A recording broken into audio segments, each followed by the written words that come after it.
¿Qué forma parte de un programa?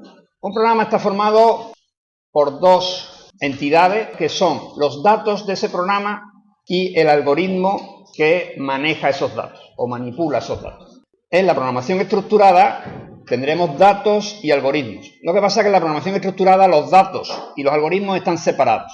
Insisto en la programación estructurada, que es la programación que nosotros vamos a ver en el primer cuatrimestre. Es decir, en C, que es el lenguaje que vamos a estudiar en este primer cuatrimestre, nosotros tendremos por un lado los datos y por otro lado los algoritmos. Mientras que en el segundo cuatrimestre, en la programación orientada a objetos, nosotros tendremos los datos y los algoritmos unidos.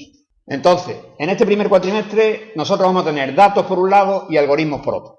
Vamos a poner un ejemplo de qué es un dato y qué es un algoritmo. Entonces, para eso me he traído, por ejemplo, el fichero que sirvió para la práctica de septiembre de este curso pasado.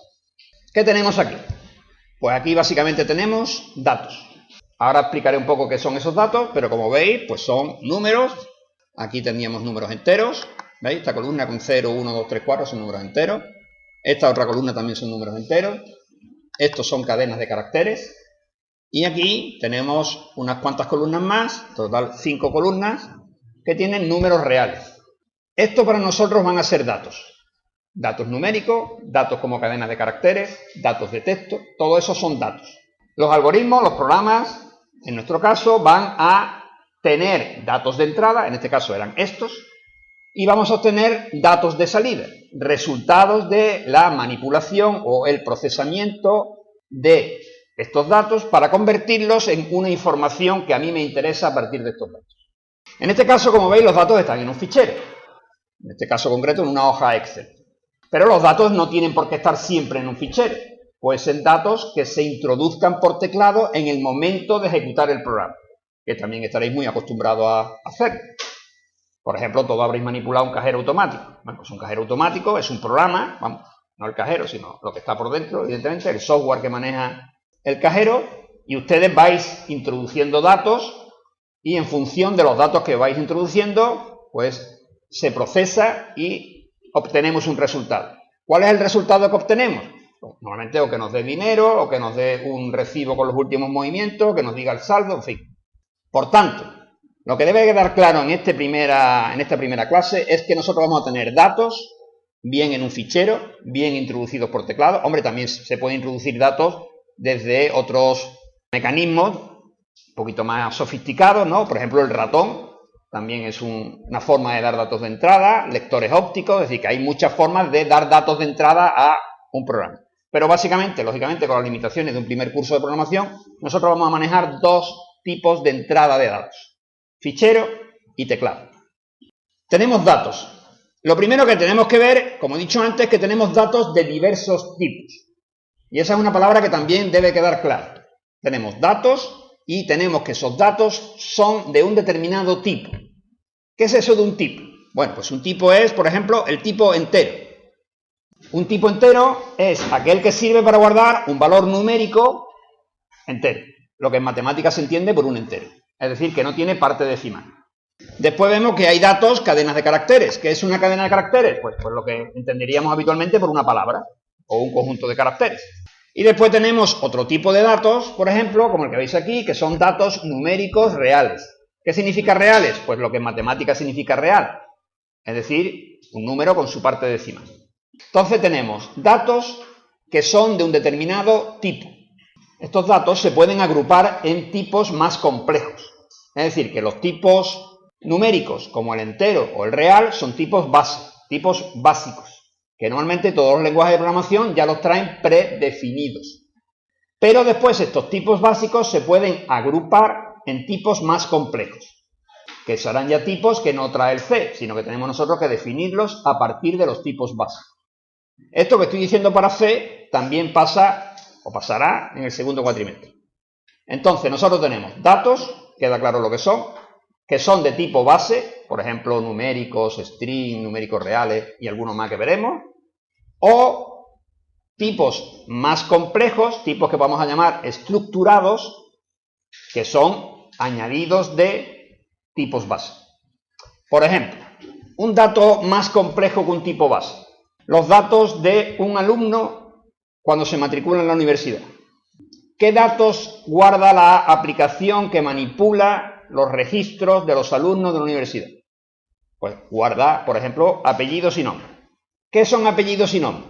Los apellidos y nombres son datos de tipo cadena de caracteres.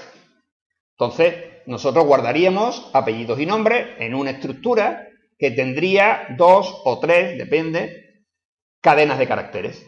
Por ejemplo, suele guardar la fecha de nacimiento. ¿La fecha de nacimiento qué es? Pues una fecha de nacimiento puede ser, por ejemplo, lo normal, 3 valores enteros.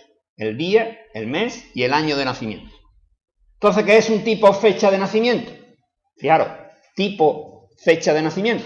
Bueno, pues es un tipo de dato estructurado mediante 3 valores enteros.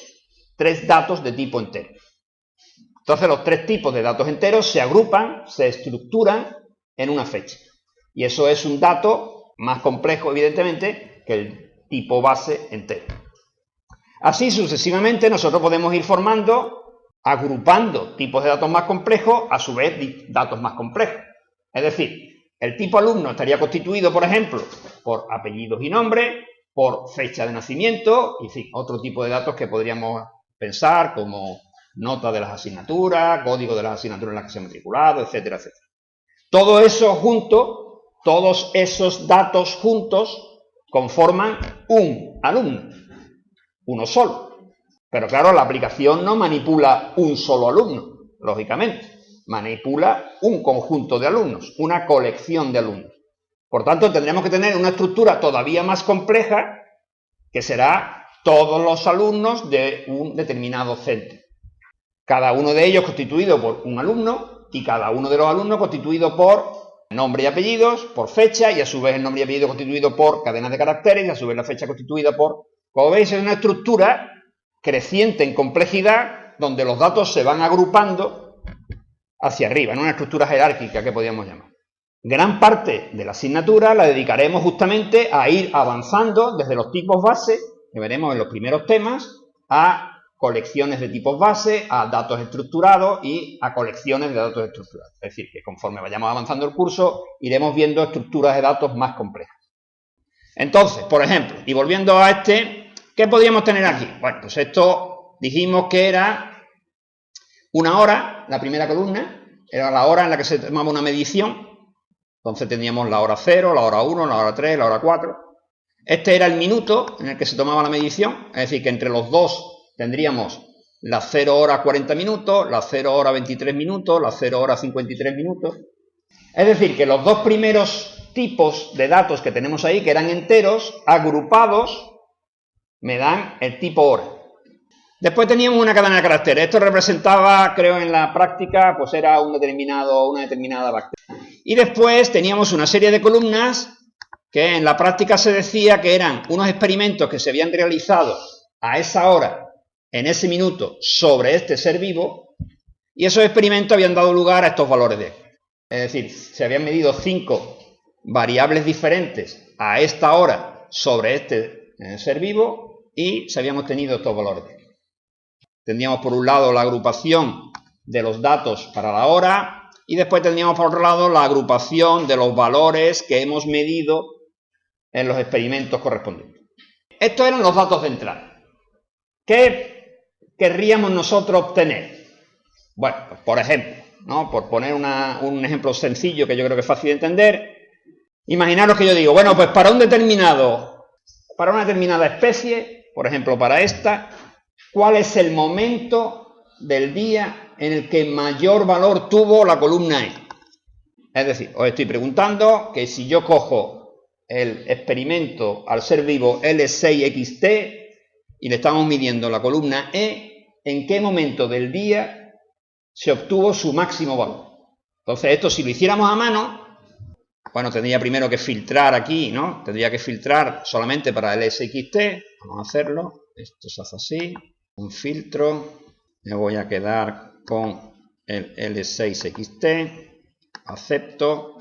Y ahora de todos estos valores, pues el mayor, este es 28,5.